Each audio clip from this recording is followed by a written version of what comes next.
Fun Ideas Productions presents the Fun Ideas Podcast.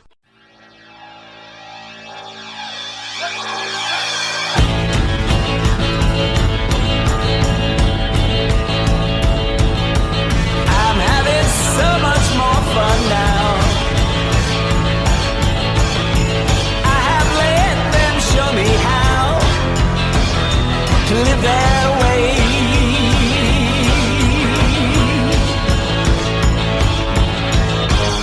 At the midnight, a weird buffet.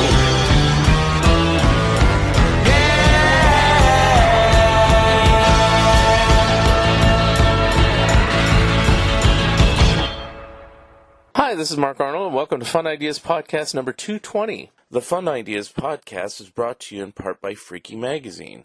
I contribute material to every issue, so give it a try. Hey kids, have you read Freaky? The magazine of weird humor for freaks like you.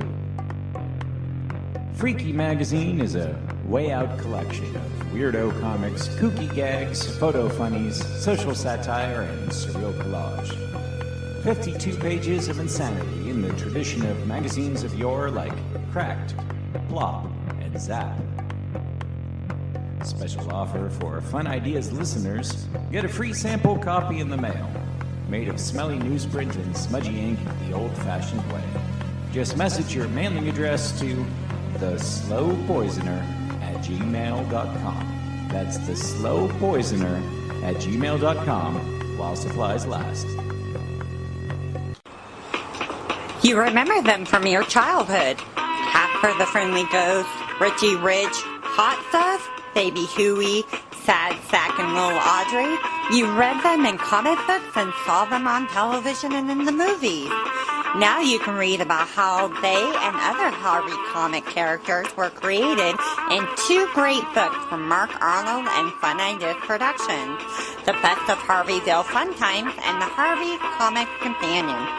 Both are available from Amazon.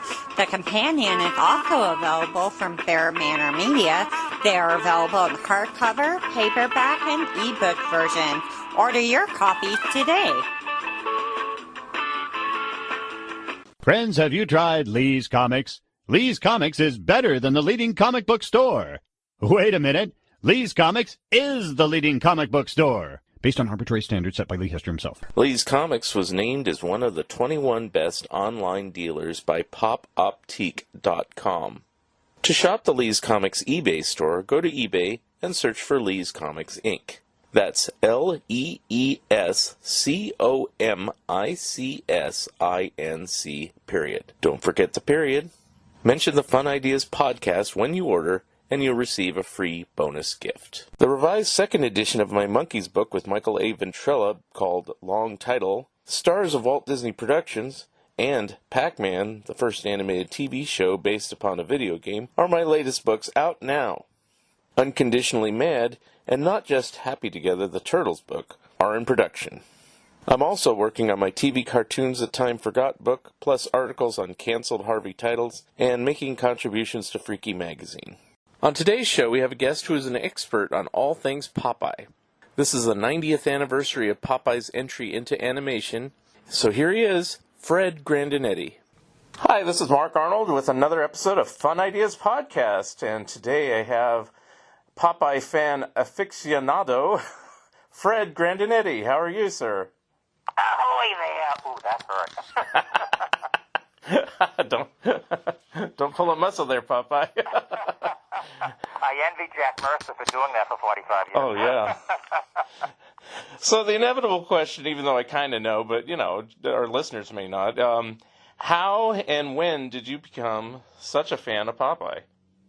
My earliest memory, as my mother told me, is when I was 3 years old and I was getting my tonsils out, and her sister Kay loved the color red, so she got me an olive oil doll that had the red top and the blue blouse. It was a gun doll, and that's her earliest memory. My early memory before that is my father and I sitting down with a piece of paper, and I was trying to draw Popeye, and I was drawing 3 circles. And one circle had a sailor's hat, and one circle had a pipe, and one circle was his face. And my father said, why don't you combine those three circles and see if you can actually make a face out of it? And I did. So those are my two earliest memories. And, of course, I remember reading him in the newspapers and the Record Advertiser, and I was young, and watching him on television. I always liked cartoon characters with power sources, and, of course, Popeye had a spinach. And when I was a kid, I really wasn't a fan of the cartoons that were no spinach. But now, as an adult, I appreciate the variety more. Right. Now, let's say this before we get too far along. I mean, part of the reason I'm talking to you is because it is Popeye's 90th anniversary, but not 90th anniversary on the comic strip. It's 90th anniversary in animation. So explain that. Well, on July 14th, 1933, Popeye first danced the hula with Betty Boop in one of her cartoons, of course, by the Fleischer Studios. And this was their way to test to see if Popeye could carry his own cartoon series. And the Betty Boop film obviously was a huge success, and Popeye's own series began about 3 months later, which followed were 234 theatrical cartoons. It was Paramount Pictures' most successful animated short subject series. And when those cartoons premiered on television in 1956, I mean, the ratings just hit the roof, and there was Popeye mania all over the place, and that led to 3 other cartoon series for television. So all total, there are a little over 500 Popeye cartoons, in syndication. Which I believe is like, until things like The Simpsons, which we're not going to count that, was like a... Well, I don't count that because that's a half-hour series. Yeah, Popeye was a short subject series. So there were actually, two different things. But still, Popeye still holds the record of being the longest-running theatrical cartoon short subject series for theaters. But also, isn't it the most episodes of a single character or continue? Oh, yeah. Even for television. It's funny because years ago, I just picked up this book. It was about comic book conventions, and there was an article on Popeye in there, and there was this one paragraph said that over the past 32 years, or maybe 34 at that time, 454 Popeye cartoons have been produced. And I saw that number back then, and I said, why hasn't anybody written about this? And that's when I started my writing career on Popeye, just to get that information out, that, wow, there's a lot of Popeye cartoons out there. Now, I have 2 of your books, but you've written, is it 4 books or 5? I think it's 6. 6, oh, okay. But I'll tell you, I enjoy writing articles more. I've been writing articles on Popeye since 1983 for newspapers, films, magazines, and the Internet. And the reason why I like writing them for the Internet is because when you see a screw-up, you can contact them and say, that shouldn't be an A, that should be a C, and they'll change it for you. Right, right. Well, before we go any further, you've helped me a couple times at least writing a couple articles for Back Issue magazine, so I appreciate that. Yep. And, so you're like one of the 2 go-to people, whenever, I get an assignment like that. I mean, I know my Popeye. I'm like you. I've been a Popeye fan since very young, It's like... probably saw the animated cartoons before I saw the newspaper strip, but, it's just the nature of the beast of seeing things on television, is so instantaneous, but... Anyway. I remember seeing the TV cartoons from the 60s first on a show called Popeye and the Three Stooges that was run in Rhode Island before my brother and I went to school, and they ran the TV cartoons, but when they ran the Three Stooges, they ran a Three Stooges theatrical short followed by a theatrical Popeye, and that's how I got introduced to the black and whites and the famous studio cartoons. Now, in my case, it seemed like they showed, those 1960s cartoons made for television, which we'll talk about in a bit, and they tended to show just the famous studios' color cartoons, and they rarely showed the black and white ones. I was growing up in Northern California at the time, and... I remember the book, and I'm sure you're aware of it, The Fleischer Story by Leslie Cabarga. And it has the phrase, if a Popeye cartoon doesn't have these doors, don't watch it. And I'm like, none of them have the doors. Wait a minute, what's going on here? It's funny you should say that because in Boston, Massachusetts, we had a neighboring community. It was New Hampshire, and they used to run the Uncle Gus show. and that was, Uncle Gus with a desk, and he had kids in the audience, and he ran the theatrical cartoons, and he ran the black and white and colors right up until the 1970s. Then my local affiliate, Channel 56, picked up the black and whites, and my Channel 38 picked up the black and whites and theatricals. And I noticed maybe towards the mid-1980s, they just strictly ran the famous studio cartoons. And then, of course, Ted Turner got his hands on the black and whites and finger painted them. And I think that's when I started seeing the black and whites in the days before home video of them. Because, I'm talking early 70s when I saw only the color cartoons. So, and... we all have our favorites. That's why that comment about, if it doesn't have the ship doors. Because, it's funny because somebody made a comment on Facebook about that saying, everything after the Fleischer is tripe. And I responded to that. And I said, no, you really have to judge each cartoon on its own individual merits. You can't make a blanket statement like that. And I still strongly feel that way. I have favorite famous studio cartoons. I have favorite 60s cartoons, and even the all-new Popeye Hour. For the limitations that they had without having to do violence, that show was popular. It stayed on the air for 5 years, and there were over 100 more Popeye cartoons made. And I think a lot of them are very good. Yeah. I mean, I used to watch those too. Admittedly, it isn't my favorite.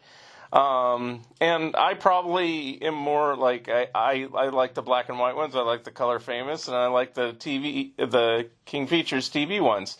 And I think it's because that's what I grew up with. And I know Jack Mercer continued to do the voice for the all-new Popeye Hour, but he definitely did the voice at least for most of the Fleischers and the later ones. And so I got accustomed to hearing Mae Questel and Jack Mercer, and eventually Jackson Beck. I know he wasn't the original Brutus or Bluto or whatever you want to call him, but but anyway. You mentioned your book, so let's go through which one. Which one did you write first? I wrote a book called Popeye the Collectible, which was collectibles from 1950s to 1990s. And then I did a book called Popeye Illustrated Cultural History from McFarland. The first one was from Krause Publications. The second one was from McFarland. And then a company in France picked up the French version of Illustrated History, and they did a nice color version in France. Then I updated the Illustrated History. Then I did my book on Jack Mercer. Okay. And that my most recent one came out last year, which was on the TV cartoons. Okay. So that's what I have. I have the Jack Mercer one, and I have the TV cartoons. I have seen the Popeye the Collectible one. I think the library used to have that one. And they use it to wash the floors. Yeah, I know. But now you've explained it, because, see, that's what I was saying. Do you have 4 books, 5 books, or 6 books? Well, in a certain way, it might be 4 books just because you revised one, and it also turned into a French book. So, that makes sense now. So, but I never somehow got my hands on that one. I was looking at it, it's like, how come I don't have this one? So I'll probably be ordering that one soon. So anyway. Oh, wonderful. I could use the extra 60 cents. Right? There we go. But let's talk about the 2 I have, because I've read through them and enjoyed them immensely. So I have He Am What He Am, Jack Mercer, the voice of Popeye. Now, somebody had to do it. Now, Jack Mercer, we're talking about the 90th anniversary. Jack Mercer wasn't the original voice of Popeye. How did that come? Well, tell me the story of how Billy Costello got the voice, and then how Jack Mercer got it. He was Gus Gorilla in the Betty Boop radio series. Okay. And he also did voices in the early Fleischer cartoons, so he was on staff. So naturally, with the gruff voice and all, the Fleischers picked him to be the original voice of Popeye. And if you watch those early cartoons, they never stop moving. I was just watching one on Popeye on MeTV, the one where they go ice skating, the black and white one, Season Greetings. And, Popeye and Olive in the opening scene, they just keep moving and moving and moving. They just never stop. And I thought that Costello's rendition of Popeye for those early cartoons was appropriate, the way the characters are kind of like rough-edged at that time. But success went to his head, and he wanted a vacation, during production, and so out the door. And Jack Mercer was an artist on the staff, and he used to do a Popeye impersonation, while he was doodling a drawing, and one of the Fleischer brothers overheard him, and they hired him to be the voice of Popeye. Now, did Jack do any other voices prior to that time? Well, I don't know about prior, but Yeah. I know if you watch the Fleischer cartoons, they're incidental characters. More than likely, it's Jack Mercer. The famous studio cartoons, incidental characters, he did those. Of course, he did, later on, Poop That Pappy, Right. Popeye's nephews, and the TV cartoons, he did, Wimpy. So he was very, very versatile, but he also doesn't get credit for his writing. He wrote a great number of Popeye cartoons. He wrote a great number of cartoons for famous studios and later Paramount Cartoon Studios. Mm-hmm. And the reason why I wrote that book is I was corresponding with his wife, Virginia, at that time. And I told her what I wanted to do because she had read some of the articles I had written on Jack Mercer that were published in magazines like Film Facts. And I said, can you send me any material on him? Because there was virtually nothing out there. Mm-hmm. He sent me a thimble. And I basically had to, go from there. I remember watching a lot of cartoons from Paramount and just keeping my ear on the voices saying, is this Jack? Is that Jack? No, that's not Jack. That's Jackson. That's May. That was very, very difficult. But after a while, you get to pick up, the inflection in his voice and say, yeah, that's Jack, Right. Now, once he became the voice, I mean, I've read the book, but I'm doing this for the benefit of the listeners. So once he became the voice, he's pretty much the voice the rest of the time, but there's a few times he left, and why was that? Well, he was serving in World War II. Okay. And so, he came back and did it when he could, but when he was needed, he wasn't. And I think that's when Harry Welsh and a few other fill-in-the-blanks, did his voice. I know Mae Questel says she did the voices for one of the cartoons. That's the film where Popeye and Bluto are on the island for men, and Olive Oyl comes on the island, and all of a sudden, they want to court her, even though they swore off women. And at the end of the cartoon, Olive Oyl is rescued off the island by Frank Sinatra. That's right, brother me pal. A woman is like an appendix. She's something a man is better off without. So May says she did that one, and I believe she did. But then he came back, and he was Popeye for the rest of the series until actually his passing in 1984. The last thing he did was a video game commercial with Mae Questel on Jackson Beck. I didn't know that. Yeah, it's on YouTube. Just look it up. It's there. Okay, because I thought the all-new Popeye Hour was the last thing he did, but I guess not. No, he did a couple of commercials, yeah. Oh, very good. Okay. And let's see. I think May continued voicing. Her last voice work was probably Who Framed Roger Rabbit, although she did Betty Boop, right? Yeah. And then, I don't know what Jackson Beck's last voice role, maybe some... Pizza. I was going to say some pizza commercials or something. Yeah. That guy was versatile. But he did a lot of voiceovers and narration. It's like when I figured out who he was, and I don't know how versed you are in everything he did, but it's like the Woody Allen movie, Take the Money and Run. He does the narration. I go, oh my God, it's Brutus. I have to tell you a very nice story about Jackson Beck. I do a cable access series called Drawing with Fred. I've been doing it for 30 years. Okay. It's been on Watertown and a few other stations. And I did a show where I taught the audience how to draw Brutus. So I wrote to him, and I sent him a blank cassette tape, and I sent him like $20, and I asked him if he could just do a little introduction to this particular show. He did it. He sent me back the cassette tape and sent me back the money. And that was really, really classy, and I thanked him all over the place, because I really think that if you ask a performer today to do the same thing, you probably have to give them a heck of a lot more than $20, and they want more, and they just wouldn't be as generous with their time. What a real sweetheart of a guy he was. Wow. Well, that begs the question. You at least had contact with him. Did you ever meet him or any of the other voice people? No, but you want to know something? I also asked him one time, I said, this Brutus thing, why did the name change? Because at that time that I contacted him in a letter about that, the assumption was Walt Disney wanted the name changed because Bluto sounded too much like Pluto, and I never bought that. But Jackson Beck wrote me like a couple of sentences, which led me to thoroughly research this, which led to about 6 articles that are on the internet if anybody wants to read them. Finally figuring out why it was changed, because Bluto first appeared in the comic strip by King Features in 1932. Fleischer adapted him to animation in 1933 by Paramount. So let's jump to 1959, and King King Features wants to do the TV cartoons. Mm-hmm. They weren't aware of the fact that they created Bluto for the newspaper strip first. Paramount came along and said, he's our character, not yours. King Features didn't do their homework, or that the material wasn't available, either one. So they changed his name to Brutus. But when the All Know Popeye Hour came along, all that right stuff was passé, so they called him Bluto again. Mm-hmm. But I think in later strips, they kind of had it where, like, he's his cousin or something like that. So well, now there's a Sunday strip done, and the artist who's doing that has Bluto and Brutus as twin brothers. Yeah, but that's what it is. High Eisman started that in the Sunday strip. And the funny thing about that is I wrote to High Eisman, and I said, Bluto has never appeared in a Sunday strip. Can you put him in a Sunday strip? And he did, and it had Olive Oyl going to a dance, and Popeye goes, I can't believe my eyes, and Olive Oyl says, it's not who you think. This is Bluto, Brutus's twin brother. So that's how that started. Mm-hmm.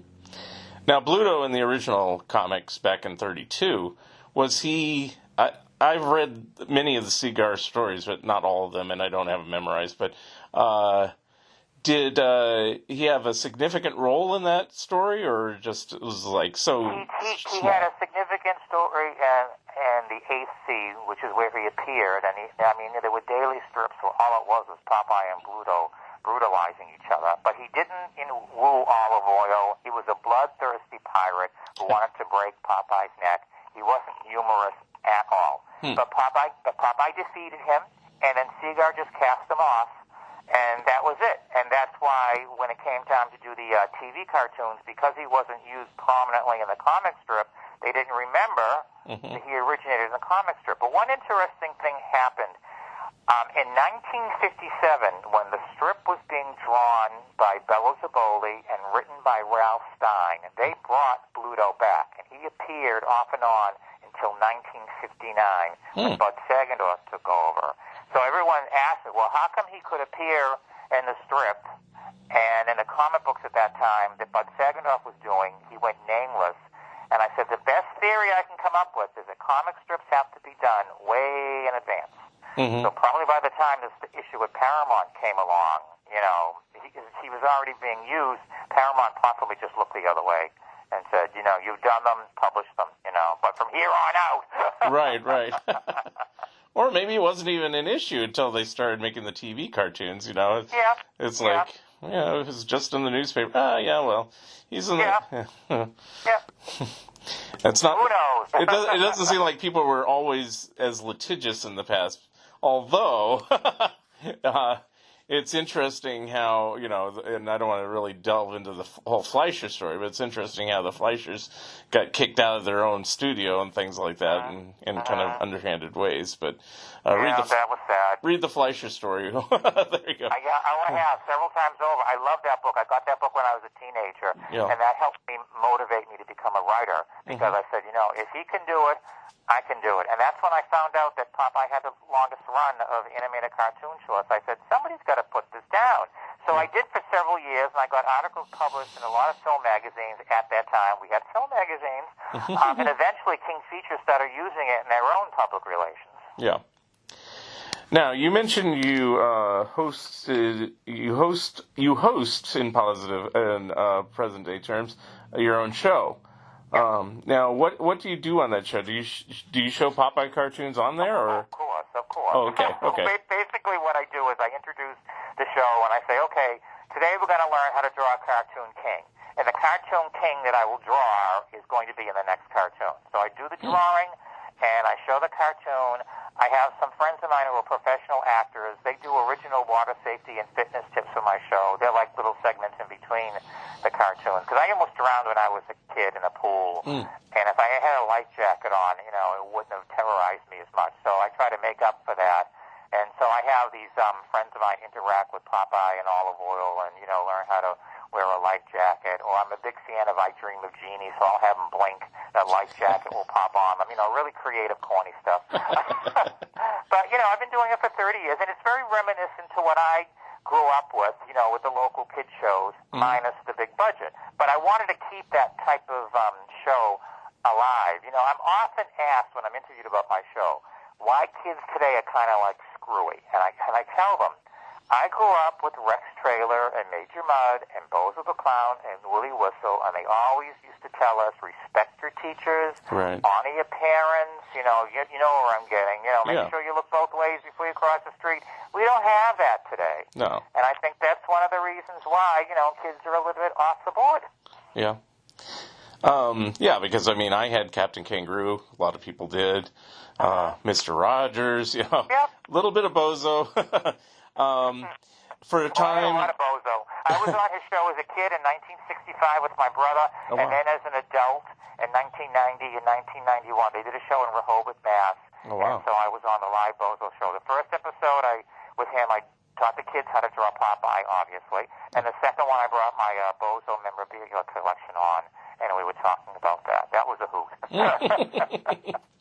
Now, the Popeye show, I remember, I grew up in Northern California, but for a few years I lived in Southern California. And, of course, they had the long-running Popeye show with Tom Hatton down there in Los Angeles. And I think he did that probably about the same amount of time you did yours here. Maybe you've beaten him. I don't know. It was at least 30 years, I know. Well, I know he had one in the late 50s, the mid-60s, and then he revived it. And the late 70s when the Hanna-Barbera cartoons were on CBS. Yeah. And I think he did that to the mid-80s, too. Yeah, he had a nice long run with Popeye. So it was in the 70s that I saw him. Yeah. And did you ever meet him or talk with him? No. Oh, okay. No. The only idol I have ever met so far is Barbara Eden, who was a real sweetheart. And I've never met her. Well, I'm jealous. Very, very nice. I'm going back years and years, maybe like 1985 or so. The president of her fan club asked me to write a book on the history of Genie because he was getting so many questions about it. He didn't want his news magazine to be strictly Genie. He said, can you write the book? So I self-published a book. I had 300 copies made, 100 in each individual box. 2 of them I sold to her fan club and a couple of bookstores in Germany and Australia. And the last one, after the bombing, I believe, in Iran and the barracks, I sent a box overseas to the troops over there. Oh, I'm not aware of that book. See, I do have a... Super rare, and I get requests all the time for it. I've got 3 left, and they ain't going anywhere. Ever consider republishing it, with one of the other publishers? I don't know. My brother keeps saying, yeah, you should do it. But, it's going to be a lot of work. Yeah. And, right now I'm working on another Popeye project. So maybe when that's done, I'll jump on to that. But like I said, she was a real sweetheart. Okay. Because the only books I know, I think it's Steve Cox who wrote one about the TV show. She didn't like that. She didn't like that. And then I have her own autobiography. I think she co-wrote that with another person, if I remember. But those are the main ones I'm aware of. But anyway.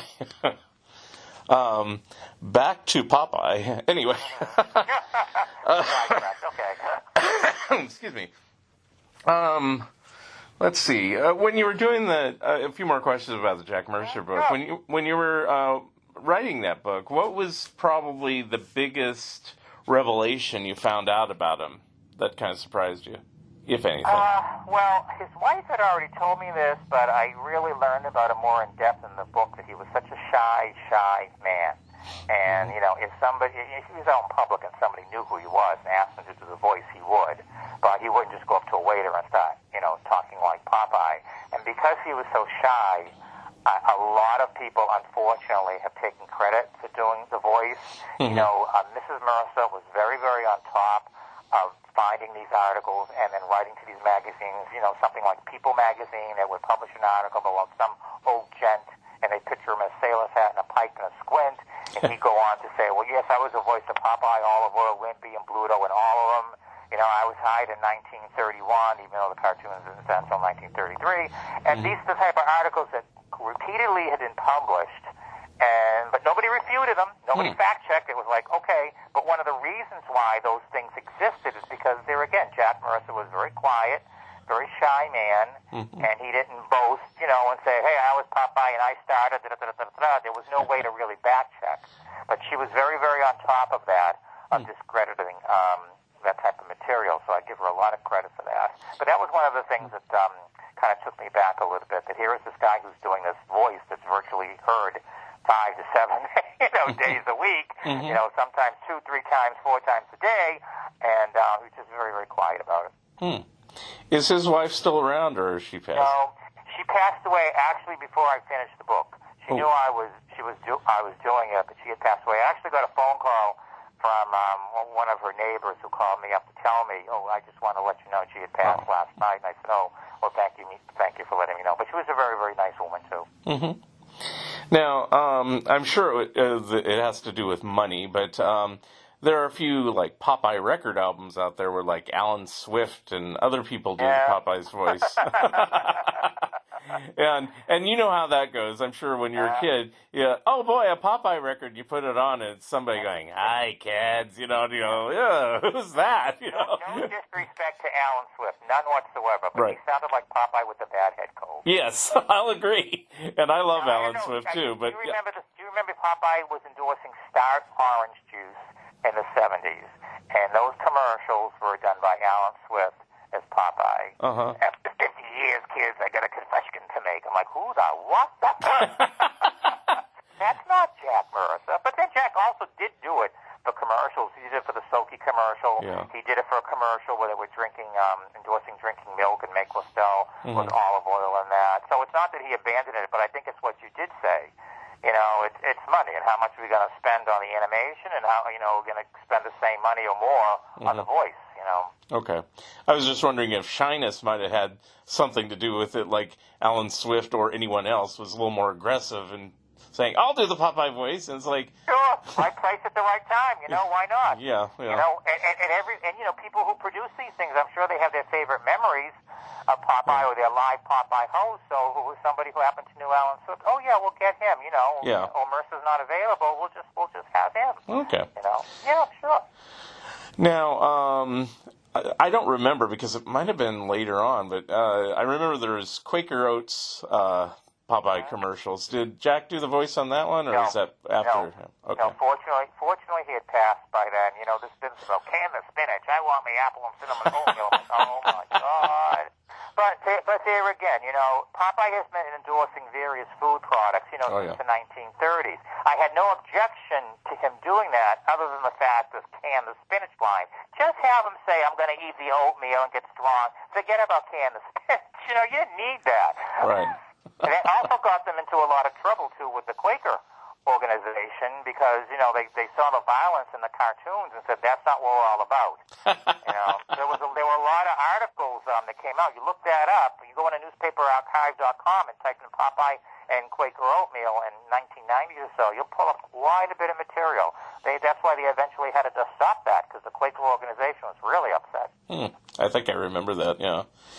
And then there's a couple other instances where there's Popeye, but I don't think anybody did Popeye's voice. One is for the Popeye's fried chicken chain, but that was actually not named after Popeye, at least Popeye the cartoon. No, it was the French Connection, Popeye Doyle. Right. But what happened was King Features caught wind of that and said if you want to use the Popeye name, you're going to have to pay a license for it. So they just figured, well, if they're paying a license for the name, let's just start using him. And so they used him in the box art. And they also did a couple of commercials where Jack Mercer did do the voice of Popeye. Okay. Those are on YouTube. Actually, I discovered them last year. There were two of them. One where Olive Oil gets on the counter and says, I love the chicken at Popeyes. And then there's another one where Brutus says, chicken named after Brutus? No, Popeye. And so those are on YouTube. Okay. So he did do a voice for that one. Because I seem to remember that they had occasional commercials, but they never really had much animation or voices. It was just like, just pictures on the box. But maybe those were later commercials. These two commercials that like I said, I just discovered them, I think, late last year or early this year. And, they're fully animated. And it's, it's Popeye and Olive Oil and Brutus. And it's definitely Jack Mercer. And Connie Orr is the voice of Olive Oil. I don't know if you remember her from Speed Racer. Yeah, that's right. The girlfriend. She also did the voice of Olive Oil for The Man Who Hated Laughter. Oh. And Jack Mercer did the voice of Popeye and Wimpy for The Man Who Hated Laughter. You remember that special? Yes. Yeah. Now. I love that. When I was a kid, when I heard that the Popeye was going to be on there, I had my little tape recorder and I taped that sucker for an hour and I kept playing it. And when the coloring books came out, I flipped. Yeah. Oh. That was great. I'll tell you my memory of it. Well, the ABC Saturday morning movie, I love that. Superstar movie, whatever it's called. Yeah. And when that one came on, it was just like the Yogi's Ark Lark. When you did and put all the characters together, I was in heaven. I was like, oh my God, it's Popeye with this and that and the other and everything like that. And it was one of those things that I think I only saw once when I was a kid.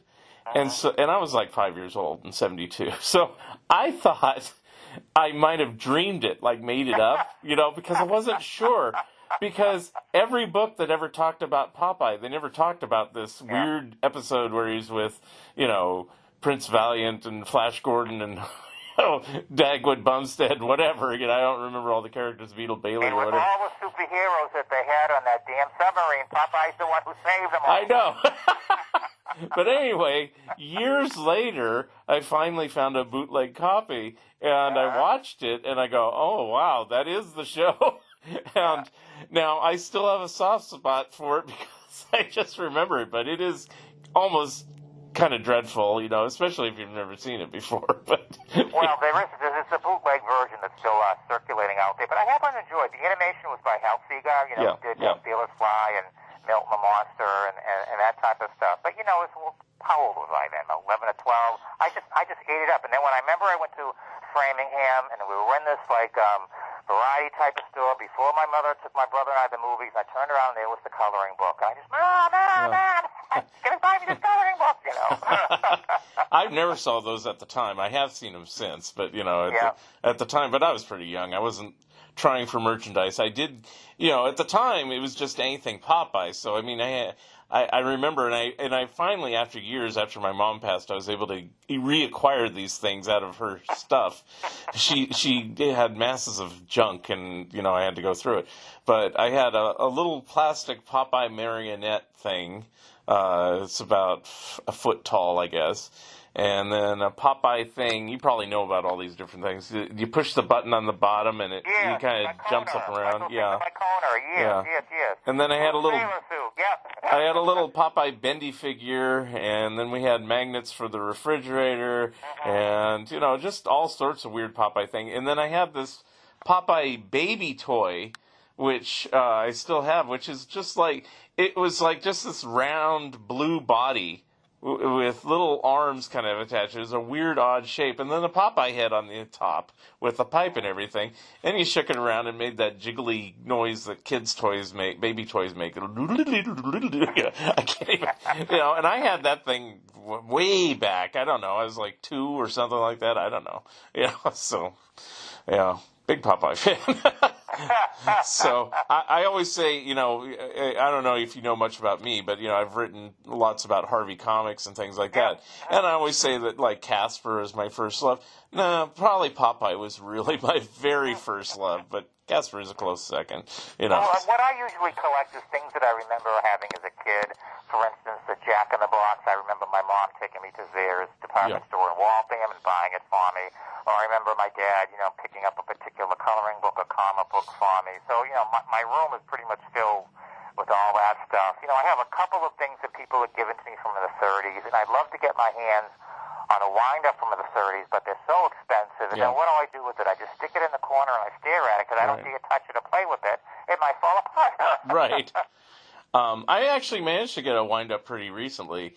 It's missing one of the cages, but I didn't care because I got it for under $50, so I thought that was wonderful. It was the one where he's walking with the Wiffle Hen cages, if I remember correctly. Yeah. And it's missing one of them, but if you put it the right direction, it looks fine. So, and it still operates, even though it's as old as the Popeye cartoons. It's like 90 years old or something, It's like, but I said, no, I'll take it. It's like, usually I don't buy really old, expensive stuff, but that was an exception, and so it looks nice on the shelf. I'm going to give you a collecting hint. The real popular character right now, and the prices are outrageous, anything with Alice the Goon. They made like this plush doll, I would say maybe like 6 or 7 years ago that, I got like, $20 a pop. They're like $85, $100, $200 now on eBay. Wow. They're like, figurines of her, Christmas ornament with her is like $50, $60. So anytime you see something with Alice the Goon that's just come out, buy it. The Mezco figure that came out several years ago, $500, $600. It's the interesting thing about those Mezco figures that came out in the early 2000s.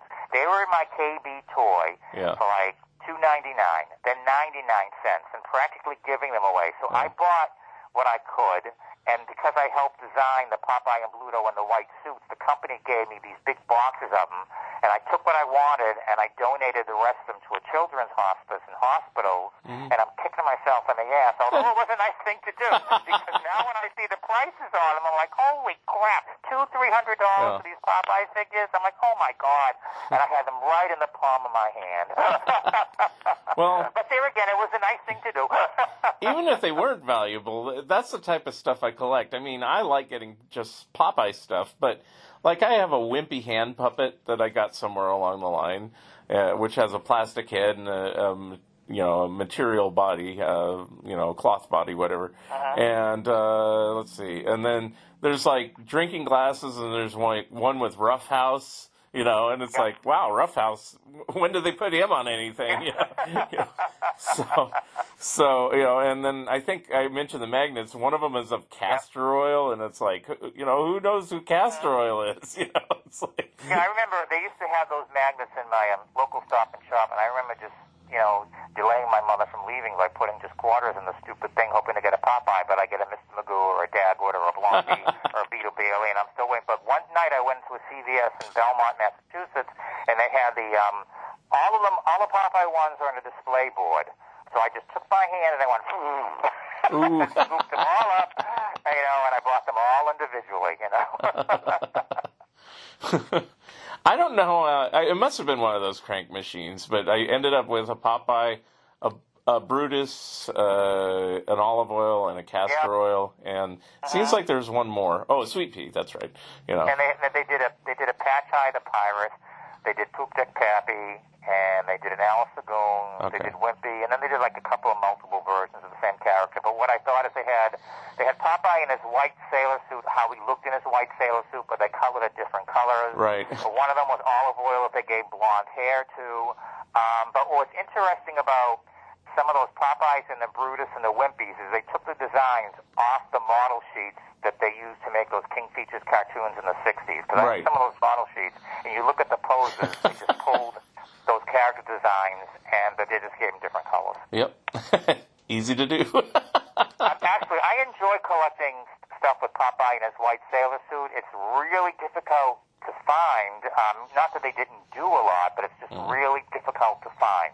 But when I do come across an item like the Kenner Sparkle Paint set that had both versions on it, I really like that. There was a 1966 Colorforms kit that had him wearing his comic strip outfit on the front, but if you looked inside the box, it was the TV versions of Popeye, Olive Oil, and Brutus.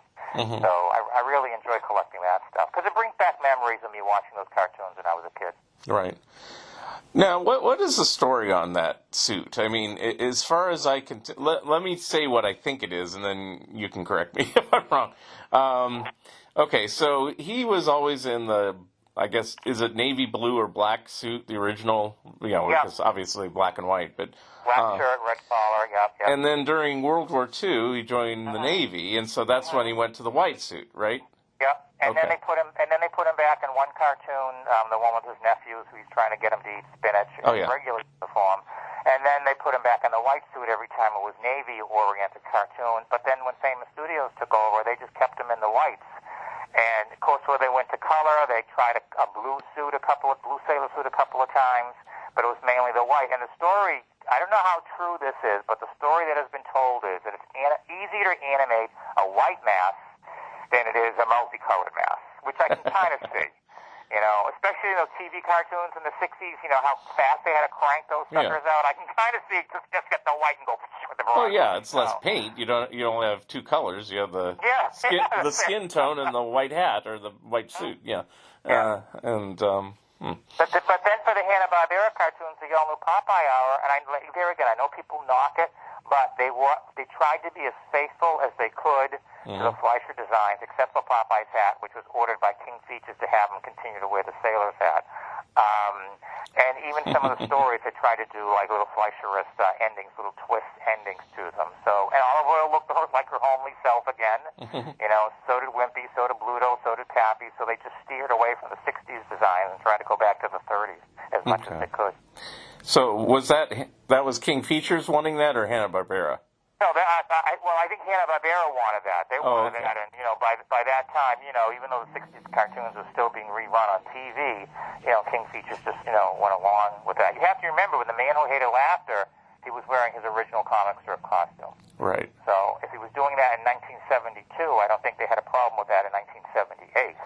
When they started the all-new Popeye Hour, and of course, as I mentioned before, Bluto was called Bluto again. Even the nephews were in there. Now, the nephews were characters that were created by Paramount Pictures. But by that time, since, there was no feud about calling them Bluto again, they just said, go ahead, use the nephews. Now, one other place I was going to say earlier when I was mentioning the Quaker Oats, now I'm not sure if you were aware of this one because you're on the East Coast, but on the West Coast, there's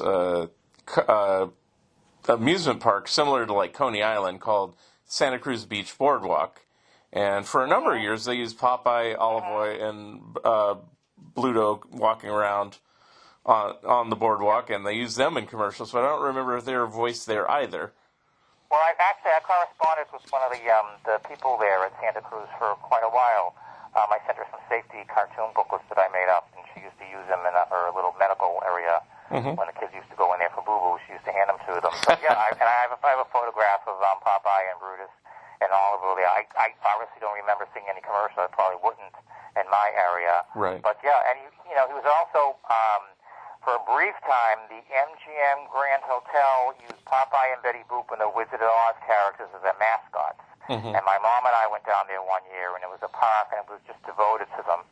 And then the following year, we went back again, and they had dissolved the family atmosphere, brought it back to the adults, but they created this huge store to sell off all the merchandise. So, I remember one time I looked over the counter, and I saw all this Popeye stuff, piled up on the counter, and I said to my mother, I said, who's the whack job that's buying all that stuff? She goes, well, that's me. I'm buying it all for you. I said, no, you're not. So I took some of the stuff back. Excuse me. I will say this: on the boardwalk commercials, there might be some on YouTube. If they're not, I actually have copies of them because in 2007, when it was the boardwalk's 100th anniversary, they put out a 100th anniversary DVD documentary. And they, as a bonus feature, they had various commercials over the years, and they had a couple of the Popeye ones. So, oh, nice. Yeah, so post those on YouTube. I'd love to see them. Okay. Well, if they're not there, I'll try to post them. Yeah, because I think the disc is long out of print now. So yeah, that would be the only place you'd get it. And I don't know if they'll do another one for their 125th or something like that. It's probably already passed, but Well, I have a friend of mine in New Jersey. He's always sending me these YouTube links of Popeye commercials done in Japan. And it's the characters, and their voices are in Japanese. Sometimes it's people dressed up as the characters, but most of the time it's animation. People seem to forget Popeye is popular the world over. I mean, in Italy, he's known as Braccio di Ferro, and they made at least over 1,000 Italian comic books with all original stories and art, and very little, American reprints. But they've been reprinting and printing Popeye comic books in Italy since 1963. In Japan, he's always been very, very popular. He's endorsed all types of products. Of course, he's known in France as Popeye Le Marin. Yeah. And, if you go on YouTube, you can listen to the cartoons in Portuguese. So, wow. So, he's just known the world over. And I have to say, and I just want to stick this in because his 90th anniversary is coming up in films. It bothers me that after all these years, nobody has taken the time to do like a TV special on his enduring popularity. There's been no A&E biography, Entertainment Tonight, whatever. Nobody has done anything. Bugs Bunny ad nauseum. But Popeye, for some reason, somebody asked me why that is, and I said, well, I think it's because Popeye's not a wise-ass rabbit. He's not a loony duck. He represents the everyman. He's like you and I, and he fights for what's right and does the right thing because you should. And it's the old saying, nice guys finish last. And although I don't think Popeye has finished last in that regard, he has. I think people just take his success for granted, which is one of the reasons why I started writing about all the cartoons that were produced. I'm like, hey. Right. Now, before we go into that book, because I want to ask you questions about that book, the 60s cartoons, well, there is another anniversary coming up this year, and it goes back to the comic strip, but it's the 100th anniversary of Thimble Theaters in December. Oh, wonderful. Yeah, I don't know if you know that. So it's December 19th, 1919 was when Thimble Theater debuted, which was a full decade before Popeye appeared in the strip. Yeah. Olive Oil was a star with Castor and him Gravy. Well, here, there again, there is another opportunity for somebody to do something. Yes. You know, hint, anybody who makes documentaries. Yeah. Hello, if you're out there, I'd be happy to help you out with material, know. Because I'd love to see one. I don't know if I want to make one, but I'd love to see one. Yeah, I mean, it's totally, long overdue. When I see, a tribute to the Flintstones, and don't get me wrong, I love the Flintstones, and I'm like, okay, and Popeye was 1929 and then 1933, and we're still waiting. Right. I agree. So let's flash forward to the 60s, when you talked about the 60s TV cartoons in your latest book, right? Now, this one I definitely wanted to grab, but there's a lot of people that don't like these cartoons, but I call those people losers. No, just kidding. No, but the reality is, it's an incredible book because you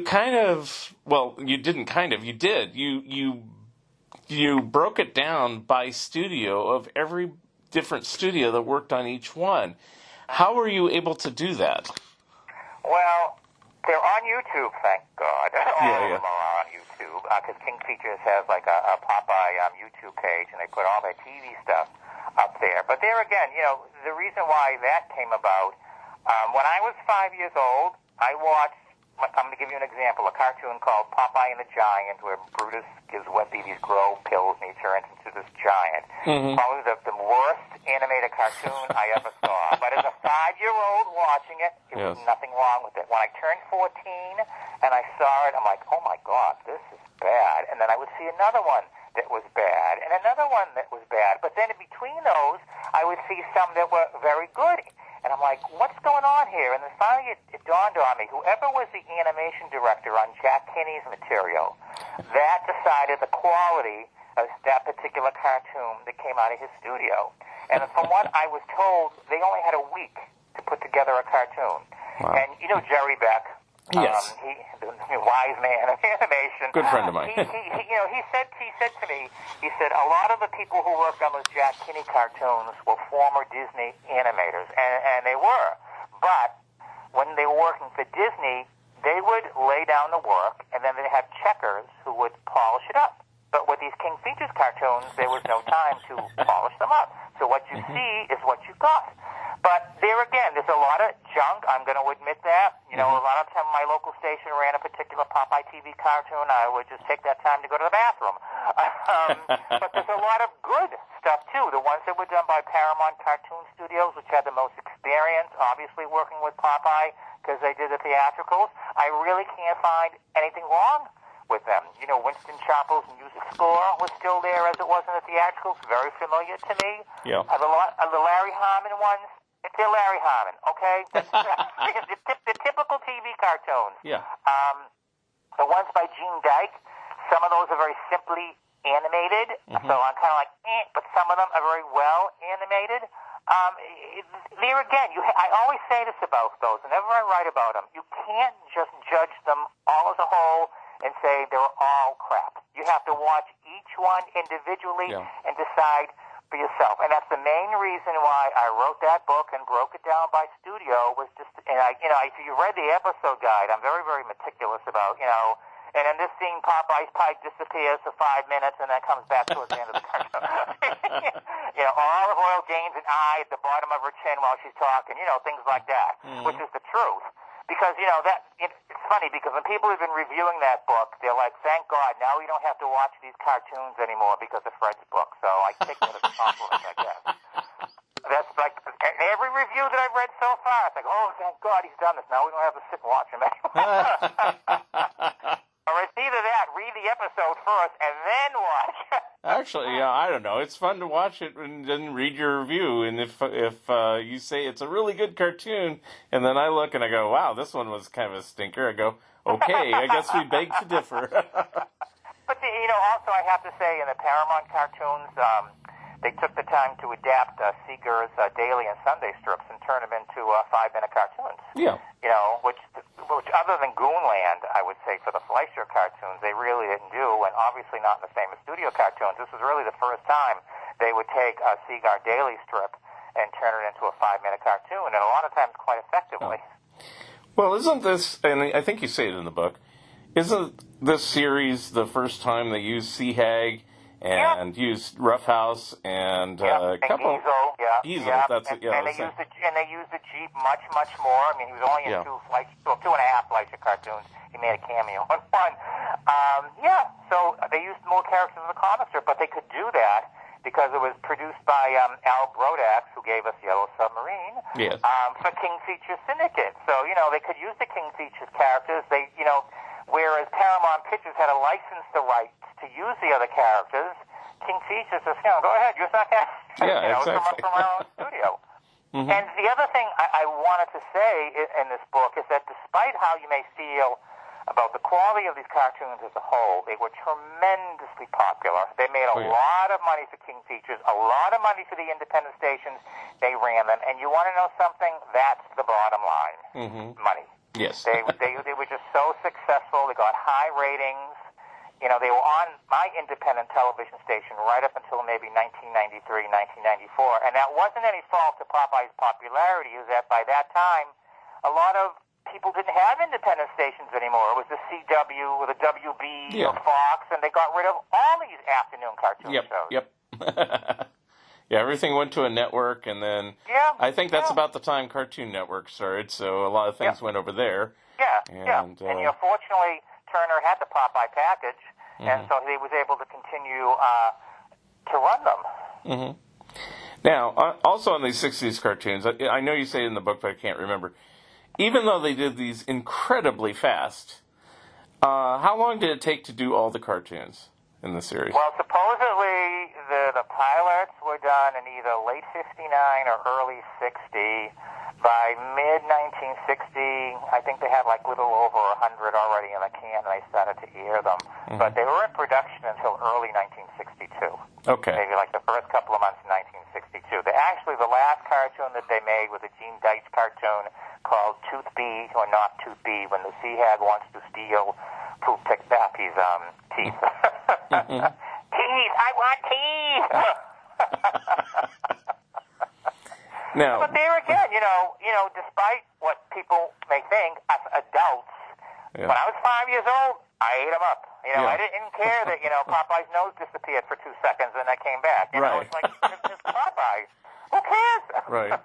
Now, obviously, they made well over 200. I don't know the exact amount, but I mean, 220. Okay. Yeah. Now, why did they stop That's then? exhausting just to say that. That's exhausting just to say that. Now, why did they stop then? I mean, it's like, granted, 220 plus the other 240 something is an incredible amount of cartoons. But I mean, why did they not continue after 1962? Why didn't they continue after 1962? Yeah. Because they had 220 cartoons in the can. Where most studios at that time were doing TV cartoons like maybe 130 or 156 at the most, but they wanted to do 220 because they wanted to get at least close to the amount of theatrical cartoons. And really, when, as you said, you got 220 TV cartoons, 234 theatrical cartoons. A lot of stations bought both packages, so they ran them both together with their own Popeye show or a Three Stooges and Popeye show. That's quite enough cartoons, to carry you through the 1960s and early 70s. Yeah. I mean, I guess it just boils down to Popeye's popularity and why they did it so quickly and so many. Because, I mean, it's funny now when you look back, nowadays they have cartoons like I said, Simpsons, that seem to go on forever. But it's amazing back in like the 1970s, there'd be cartoons that they did 13 shows. Yeah. And that's it. And they never went back to it ever, Well, what's funny is because when they started the all-new Popeye Hour, which ran for 5 years on CBS, it was actually 3 years worth of new stuff, they cranked out a little over 100 more individual Popeye episodes. Mm-hmm. So you add those to the previous ones, you got like 500 cartoons that are in syndication. So, and I'll tell you, when I do a lot of events where I draw Popeye and I raise money for various charities like the Veteran Services or animal shelters, and I'll have a little TV on the table, and I'll play a lot of the old black and white stuff. And this notion that kids don't want to watch black and white cartoons, that's just crap, because the kids go to the TV and they stand there and they watch the cartoon, even when their parents are trying to pull them away. They watch there until the cartoon is finished. I never believe that baloney. And my two arguments to that are I Love Lucy and the Three Stooges. Okay? Yep. Black and white, never went off the air, so don't give me that ridiculous argument, Right. And as a kid, those were the ones I saw in black and white, and Little Rascals was the other thing. So, I'm going to tell you a story. I'm sure you're familiar with the Popeye show that the Cartoon Network ran in the early 2000s, the anthology series, where they would, talk about the cartoons and how they were made. Well, initially, that show was in production. Jerry Beck had contacted me, and he said, they need money to restore the black and whites, and would you be willing to pay for it? So I had one sleepless night, and I said, okay, so I wrote him out a check the next day. So the cartoons are restored, but because the cartoons are in black and white, and the Cartoon Network has its fear of running black and white cartoons in prime time, they stick it on at 1:30 in the morning on Monday mornings. I remember and that. I'm like, no, this is too good of a show. I'm not going to let this happen. So I spent a lot of money, and I put ads in film magazines and whatever was available, and I said, here's the public relations person at the Cartoon Network. If you want this show to last and have it on earlier, you got to open your mouth. And they did. It got to the point where a reporter called up the executives in the programming department of the Cartoon Network, and the woman said, oh, yes, our friend Fred, if we get letters from him laced in anthrax, we call the FBI. This is Prince, mind you. My mother saw that, and she said, I want to sue them. And I said, nope, because the following paragraph said, and we are getting inundated with emails about moving the show to an earlier time period. So I said, Ma, let's just wait and see what happens. If they don't move the show to an earlier time period, it just proves they're catering to their own needs and not the public, which will prove my point.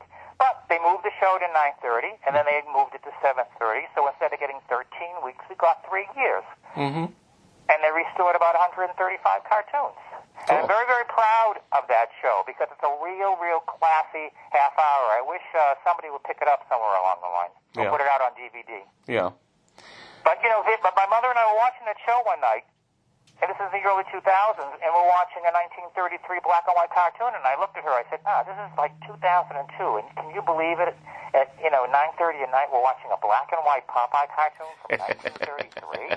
But that just proves the durability of those black and white cartoons. Yeah, I know. That was always the weird thing. I mean, you were talking about I Dream of Jeannie earlier, and I'll use that as an example. It's like when I was a kid in the Bay Area, San Francisco, I never saw a black and white I Dream of Jeannie. I never saw a black and white Gilligan's Island. I never saw a black and white Beverly Hillbillies or Andy Griffith's show. People used to rave about how funny Don Knotts was on Andy Griffith's show, and I go, he's never on there. Well, I didn't realize he was only on the black and white one. So it's like it's the same type of thing. And of course, thanks to DVD, I've seen all the black and white ones now. And, fortunately, I buy them in black and white. I don't have to get colorized versions or anything like that. And it's like, that's how I want to see them. I want to see what I missed, So, So. Well, fortunately, that when Nick at Night came along, that mindset changed. Yeah. And, they did run the black and white genies and Bewitched and Gilligan's Island, Patty Duke and whatever. Thank God, the mindset changed. And, another thing that I worked very hard on for 8 years was getting those Fleischer and Famous Studio black and white cartoons on DVD. That was a project. Star Trek, and I didn't know you worked on those. Thank you. Trying to untangle that copyright mess, and but it was fine. It was finally done, and I've never had anyone call me up and say, "Gee, these cartoons are on black and white." It's black and white kids. Now, do you have any say-so on any of those? I know Jerry Beck says things, but any say-so of them coming out on Blu-ray versus just only on DVD, or no? I've heard that Warner's isn't going to be handling Popeyes, continuing the series for quite a while, because of new people coming in, owning this, owning that, taking over this. It's not that they haven't forgotten about it because they get public requests to do it. I think it's just a matter of sitting down and deciding that they're going to do it. I think people should be very grateful for what we have right now, and hopefully eventually. The rest of the series will come out. One of the things that I did last year, I noticed that MeTV was only running the majority of the Popeye cartoons that came out on DVD. So I contacted Neil Sabin, who, putting all the cartoon shows together. I said, there are about 30 or so color Popeye cartoons from the 50s that Warner Brothers has that you're not running. And he said, well, give me the titles. And then, it dawned on me, well, they're only running the ones that are released on DVD. So, I give him a lot of credit. He managed to get about 25 additional ones to run, and he's, added them to the batch. But somebody had to tell him, hey. Right. Well, aren't most of those 50s ones the public domain ones nowadays, anyway? No. We're talking like 1950 to 1955. I think 56 and 57 all landed in the public domain. Okay. But, cartoons like Beach Peach or How Green Is My Spinach. Oh, yeah. Those type of things, I had to open my mouth and just say, can you get them? And like I said, I give him a lot of credit that he did. That's why I hope when his anniversary arrives on July 14th, they mention it. Now, I know he doesn't chomp on a carrot, and I know he doesn't have long ears and a bushy tail, but hey, it's Popeye is on your show. Mention it. It'd be nice if MeTV would just do a special, just because they're running them anyway, So. Well, I'm not. People have contacted me and said, do you think they're going to do something like that on his anniversary? I'm saying, look, just ask them to mention it. Don't ask them for a special. Don't ask them to do an hour long. I said, we're just going to be grateful for what we can get. And I know he's gotten at least 25 to 30 or maybe more emails about that since the beginning of this year. That's all I personally want, is just maybe flash a scene and a mention, and that's it. Because as much as I love Tune In With Me, it's a great show. I'm so glad they're doing it. It could be renamed Bugs Bunny and Pals, and I really wouldn't have to change the format that much. When you think about it. Yeah. Couple more questions on the 60s. Well, one of them is a statement, but do you think, as far as home video release, we'll ever see all of the 60s cartoons come out? Well, I know they did one with the Paramounts and about maybe like 8 of the Gerald Ray cartoons. There again, that's up to Warner Brothers. They own them all. They own every Popeye cartoon. They own the theatricals. They own all the TVs. They own that Popeye and Son series. Because I got that I don't know. I think it's one of those things that, here again, if people really want to see them, find out who controls that, make that decision at Warner Brothers, and shoot them with emails, and just get all your friends and family to do it. Because when the theatricals were released, Warner Brothers issued a statement saying this was the most consumer-requested product that they had ever had. Wow. Certainly. So there again, if you want something, you gotta fight hard enough for it. It's just like the Star Trek fans who wanted various things to happen. They really banded together and pushed hard, and they got things done. Yeah. Popeye fans have got to do the same thing. I do what I can, but I'm only one little person. Yeah. Because I remember when there was the Popeye collection, I think it was Popeye's 70th, that shows you how long ago, but it was a DVD set of the 60s cartoons by Koch. 55th anniversary, Koch, And I thought, when I bought it, I thought it had all of them, all 220 of them. And it's like, it didn't. And I said, oh. And then a few years later, like 10, 15 years later, Warner Archives put out a collection, and I thought, oh, good, it's all the missing ones that weren't on the first one. No, there's overlap, and there's still some missing after all that. And I was like, it's like... if people really want to see them, though, honestly, they're all on YouTube, and what's interesting about that is they'll post, King Features will post a cartoon on a Monday, and maybe by the end of the day it'll have something like 100 hits. But by the end of the week it'll have like over 1,000. By the end of the month it'll be into the millions. I kid you not. For one cartoon. And it's like, wow. So obviously the fans are still out there. I'm sure the adults for the nostalgia are introducing their kids. I'll tell you a very, very true story. Yeah. I donate Popeye material to a hospice in California. I send them cartoons and puzzles and dolls, and the woman tells me that Popeye acts as a strength figure to these terminally ill kids, and this is like the second time I've heard that from somebody else who I've donated material to. Mm-hmm. Now, I don't know of any other cartoon character who instills that into children, which is why it's so important to keep him out there and keep him visible and keep the old material, in circulation. That's why I'm very grateful for MeTV for running them, and for King Features for putting them on YouTube and just keep him in circulation. Mm-hmm. Okay, so last question, and then we kind of wrap things up. I'll tell you mine, and then you tell me yours. Okay, so there's a little backstory here. So for years, there was one Popeye cartoon that just always stuck in my mind, and I just dubbed it my favorite one of all time. And I knew it was a color one, but I always thought it was a Famous Studios one, and then I found out years later it was actually one of the 1960s ones. Okay. And unfortunately, the title always slips my mind, even though I did find it on Daily Motion, which is kind of like YouTube.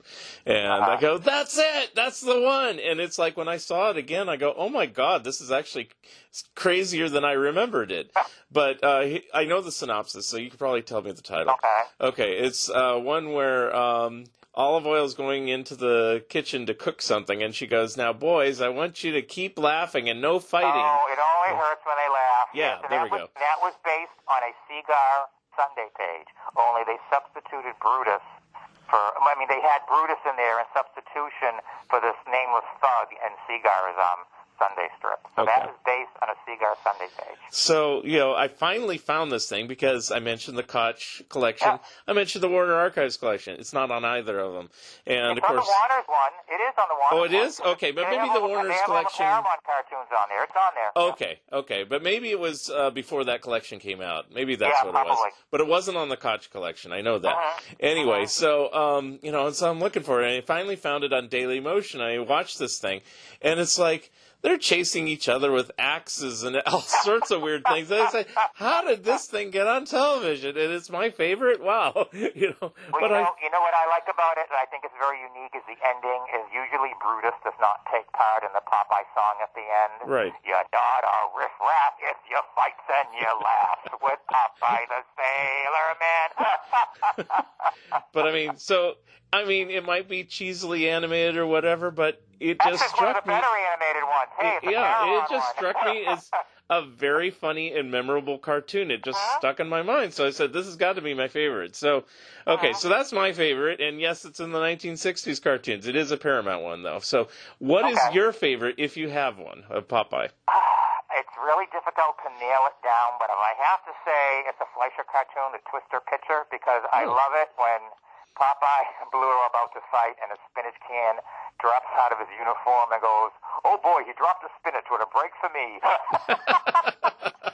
And he eats it, and he's actually winning the thing, and he shoves weeds in the can, and Popeye thinks this is spinach, and Popeye eats the spinach. He goes, oh, I think this stuff is cut.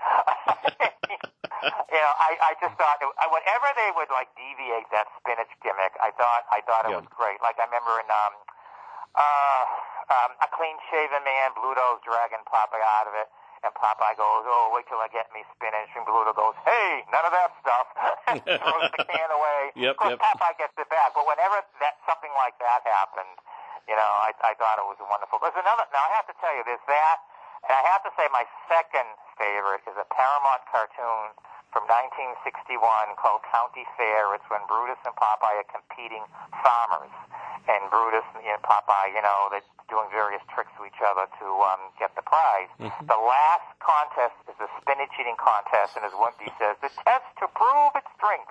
And so Brutus says to Popeye, Popeye, let's keep this contest fair. Of course, he throws Popeye against the wall, and Brutus grabs Popeye's spinach and looks right at the audience and says, you didn't think I was going to play fair with that runt and take a chance against his spinach. Right. And just the fact he talks right to the audience. I love that. Yes. It cracks me up. That's a very memorable one too. So, and for those people out there who said, Mark, you're weird. You don't like you like that better than any of the black and white ones or anything like that. I didn't say that. I mean, you know. It's your memories, what you remember, growing up with, and things that just stick in your brain. So they just, naturally, give that a little bit push, to give them that little edge in your mind. Yeah.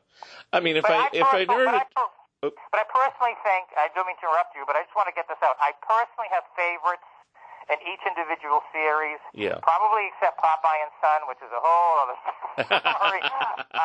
But that's just the way I am. Having grown up with all of them, I can pick out each little favorite cartoons in each individual series. But that's just me. Yeah.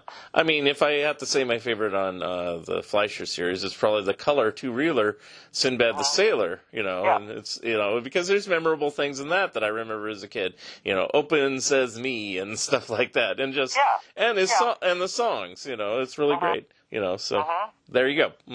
Anyway, so I guess we can wrap it up here. I just wanted to get your impressions, and I wanted to help you to honor the 100th anniversary, which we'll repeat. It's the 100th anniversary of Popeye's debut in animation. 90th. 90. Oh, excuse me, 90. No, you said the 100th anniversary at Dimble Theater in December. That's right. This is 90th anniversary of his debut in film this July 14th. There we go. I got it. So on that Friday morning, if you watch Tune In With Me and they don't say anything, you just hop onto your little computer and say, hey, can you at least mention it next week? Very good. And then this is our chance, or this is your chance, so I said, to plug your books again. So what books do you have about Popeye again? Well, they're all on Amazon. Some of them are probably out of print, but I think most of them are still on Amazon. Popeye the Collectible, Popeye in Illustrated History 1994, Popeye in Illustrated History 2007, Popeye Les Marins, which, believe it or not, you can find on eBay in America and in France. The Jack Mercer book is available on Amazon, and the King Features book is available on Amazon. And the last two were published by Bear Manor Media, and I really recommend their books. They take these subjects that you think people couldn't make a book out of, and they make a great book out of. Oh, I know that. But and what if any? You said you were working on a Popeye book now. Can you disclose what it's about? The theme? Oh. You'll find out. Okay. Can you at least say when you may expect it to be done? Okay, can't say that either. Okay. I'm not gonna say next year. Okay. Well, possibly next year, or maybe the year after at the most. Okay, this that's is fair. a real lengthy job I'm working on. Okay. So. And is this one? Get it right. Is this one also through Bear Manor or somewhere else? Yeah, it's going to be hopefully through Bear Manor Media. Yes. Very good. Okay. And if people want to just get a hold of you, Fred, and ask you a Popeye question or whatever, how do they get a hold of you? I have a Facebook page. It's under Fred Grandinetti, so you can just contact me through that. That's fine. All right. Well, very good. All right. And thank you very much for giving me the opportunity to talk about Popeye. Yay. That and I Dream of Jeannie are my two favorite subjects. Wow. If there's a way to combine that. Popeye is my master. I don't know. Well, if you notice the back cover of my TV cartoon book, when I had to choose the author's photo, I chose one of myself and Barbara Eden holding up my Jeannie book. Hey, there you go. Yeah, so I was able to do it. All right. Well, I want to thank you, Fred Grandinetti, for being my special guest today. Always a pleasure. Thank you. Great talking about Popeye and any other subjects. I Dream of Jeannie and everything else. All right. And thank you for listening to another episode of Fun Ideas Podcasts, and we will see you next time. Thank you for listening, and thank you, Fred Grandinetti, for being my special guest. Remember, you can always watch the video version of this episode on YouTube. Episode number 221 will be coming soon. If you would like to comment and or be a guest on this podcast, please drop me a line at funideas.mark@gmail.com. Become a Patreon of Mark Arnold and Fun Ideas Productions. If everyone listening just contributed $1 a month, that would be a tremendous help in continuing the production of my books and this podcast. Also, subscribe to my YouTube channel. The opening and closing music for the Fun Ideas podcast is provided courtesy of Andrew the Slow Poisoner Goldfarb and is used with permission. This has been the Fun Ideas podcast. This is Mark Arnold speaking. This episode is copyright 2022. Fun Ideas Productions. Thank you and good night.